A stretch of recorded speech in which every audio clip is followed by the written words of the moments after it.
We've been together a number of times, and each time I've brought stories, some stories that draw on the Midrash, right? The Midrash commenting on the Torah, using biblical characters to create narratives. We've talked about fantastical things like King Solomon and his magic powers. And of course, we've heard a lot of stories about Jews in the old country, right? Jews in Chelm, Jews in other parts of Eastern Europe and Spain. As you all know, I love these stories, and these are the stories I grew up with. But I've been asking myself lately,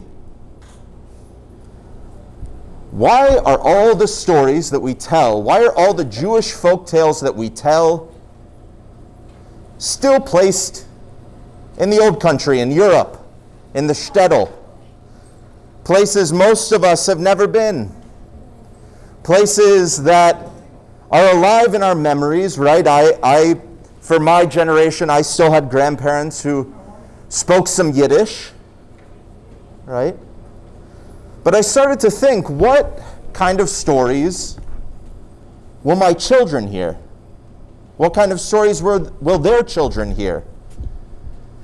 And how will they be able to find themselves in stories that take place in a time and location that they have very little concept of?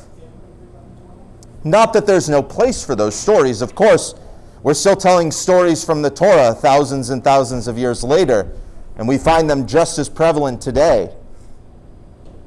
But where are stories that speak to the Jewish American experience, specifically?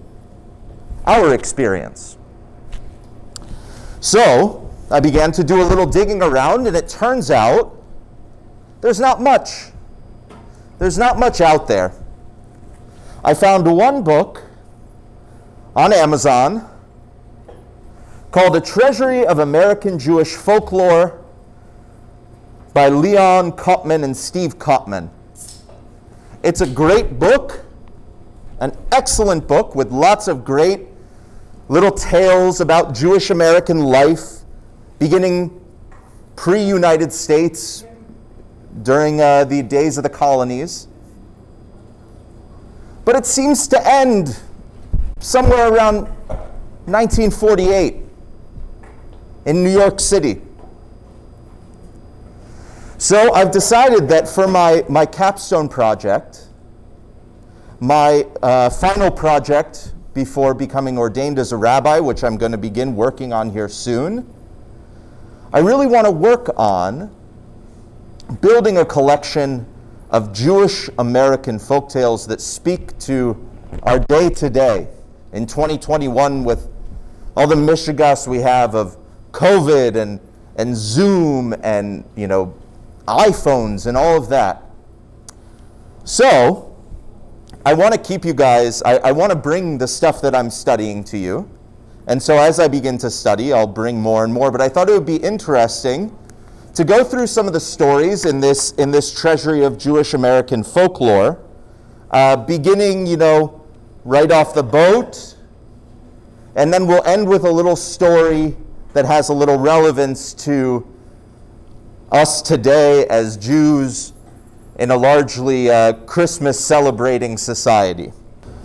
Start today with a little story, collection of stories about schnorrers. Now, the tradition of the schnorrer, right, it was the shtetl beggar who, as legend had it, more demands, right, than begs for his rightful portion. So this schnorrer, sure enough, made the transition to the Lower East Side, and for many years was a familiar figure there, and in similarly predominantly Jewish neighborhoods around the country. His survival depended on the Jewish tradition that it was each person's responsibility to give tzedakah, charity, to those in more dire need than themselves. Schnorrers would frequent Jewish cemeteries, the sites of Jewish weddings, and could often be found at the synagogue door. Many East Side shopkeepers even left outside their door a pushka, or a small container which held a handful of pennies, from which each schnorrer could take his 1 cent ration. The Yiddish word schnorrer is believed to derive from the sound of musical instruments commonly carried by shtetl beggars. The traditional Jewish view allowed the schnorrer, while driven to an undesirable economic position, to still retain their dignity in society. The schnorrer was seen as fulfilling an important societal role by giving others the chance to perform mitzvot of giving tzedakah. So a typical story from this folklore of the schnorrer goes like this. There was a schnorrer who stood out front of a Wall Street building. One day, a broker, every single day of his life, he would drop a dime into the beggar's box, the schnorrer's box, but he wouldn't take a pencil that the schnorrer was offering to give. He would drop a little money, but he wouldn't take the pencil that the schnorrer was offering. Then one day, after the broker had dropped in his usual dime and was heading to his office, he felt a tap on the shoulder, and it was the schnorrer. "I'm sorry, mister, but I've had to raise my prices," he said. "A pencil now goes for a quarter." Another schnorrer presented his case, and a rich man was moved.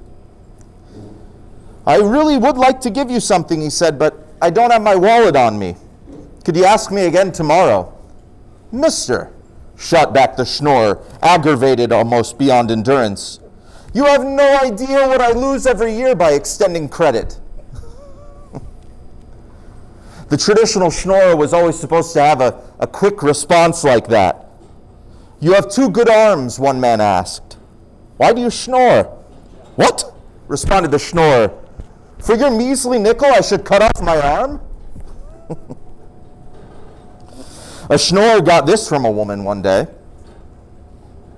The woman said, "Aren't you ashamed to be schnoring here on the street?" And the schnorrer responded, "What do you want, lady? I should open an office?"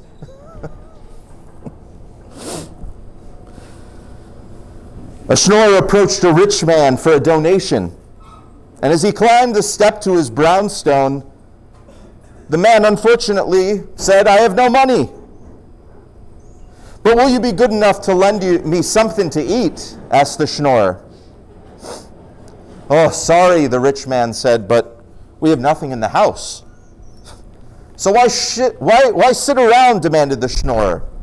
"Hurry up and get your bag and we'll go schnoring together."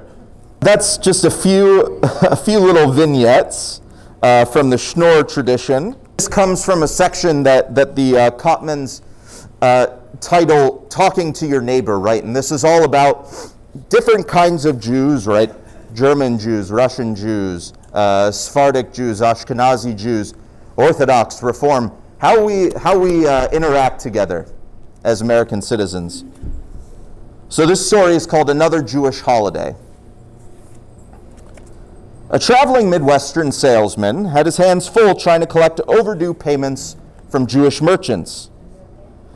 He visited one hard-pressed Cincinnati Jewish storekeeper who improvised that he could not pay just this day for shipments received weeks before because it was a special Jewish holiday on which Jews were forbidden to pay debts. Not having heard of such a holiday, the salesman asked its name and was told Erev Mechulah, the eve of bankruptcy. The salesman sighed and said he would have to come back another time. The next day, the salesman approached another overdue account, also Jewish, but this time in Columbus, Ohio. This merchant also claimed he could not pay because of a Jewish holiday. "Oh, don't try telling me this is Erev Mechulah," warned the frustrated salesman. Quick on the trigger, the merchant said, "Yes, as a matter of fact, that's just what it was. It's Erev Mechulah, the eve of bankruptcy on which Jews are forbidden from repaying debts." The salesman smelled something fishy, and he said, "You know what? I don't believe you, sir. Yesterday I was told that it was Erev Mechulah, and today you're telling me that today is Erev Mechulah. The merchant wanted to know who told him the day before was the holiday. The collector said, well, it was Mr. Dorfman in Cincinnati. Yeah, Dorfman, the Columbus merchant replied understandingly. You see, those Cincinnati Reformed Jews only observe our holiday for one day, but here in Columbus, we're more traditional. We keep them for 2 days. The end. We're moving closer now towards conversations that we might have had with our children in the past, that I might have with my children in the future. So this little story is called You'd Never Believe. You'd Never Believe. And this actually sounds very familiar to a discussion that I had with my mother when I was young. I came home from school after history class. What did you learn today in Hebrew school, young Danny? A California Jewish mother asked her young son. Well, Danny said, our teacher told us the story of the Israelites crossing the Red Sea. Well, what did she tell you, Danny? Well, Danny began, it's like this, Mom. The Israelites were all camped out by the Red Sea, exhausted after their long train ride from Egypt. Just when they were about to go to sleep, one of their spy helicopters reported that Pharaoh had left Egypt with 4 divisions, 100 tanks, and they were coming after them. Moses told the people not to worry, everything would be okay, that he had this mastermind helping him with strategic decisions, and that this mastermind could handle anything. The next morning, the scouts saw a giant dust cloud appearing from the west. Moses heard from the mastermind telling him to have his chemical warfare division put down a smoke screen between the Israelites and the Egyptians, and to have his engineers build a pontoon boat across the sea. The bridge was built, and the Israelites got across just as the Egyptians arrived. Then Pharaoh ordered the Egyptians to cross the bridge and follow the Israelites. When the Egyptian soldiers were all on the bridge, the mastermind told Moses to send the Israeli Air Force out to drop bombs all the way up and down the bridge.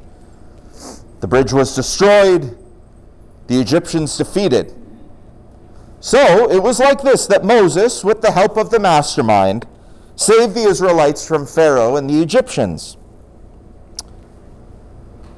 The mother eyed Danny quizzically for several seconds.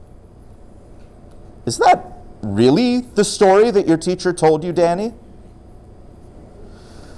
The boy sighed apologetically. Well, no, Mom. But if I told you the way the teacher told it, you'd just never believe it.